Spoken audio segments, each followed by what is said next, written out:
হঠাৎ করে কেউ তোমার জীবনে আসবে, তোমার কথা বলার সঙ্গী হয়ে উঠবে, তোমার সব দুঃখ কষ্ট ভাগ করে নেবে, তোমাকে সাহস যোগাবে, তোমাকে ছোটখাটো বিষয়ে যত্ন করবে, তোমার যত কষ্ট কথা বলার মলম দিয়ে সারিয়ে তুলবে, তোমাকে রোদে পুড়তে শিখাবে, বৃষ্টিতে ভিজতে শিখাবে, দিনের পর দিন রাতের পর রাত তোমার সাথে কথা বলবে, সবচেয়ে বড় কথা তোমাকে নতুন করে বাঁচতে শিখাবে। তখন তোমার মনে হবে, হ্যাঁ, এইরকমই একজনকে আমি চেয়েছিলাম।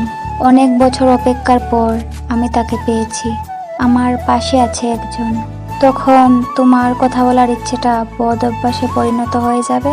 তখন একদিন হঠাৎ করেই মানুষটা বদলে যাবে, তোমাকে ব্যস্ততা দেখাবে, সারাদিন অপেক্ষা করার পরেও একটা মেসেজ বা কলও আসবে না। তুমি বারবার মোবাইলটা চেক করবে, কিন্তু তোমার অপেক্ষাই থেকে যাবে। প্রথম প্রথম দু একবার কল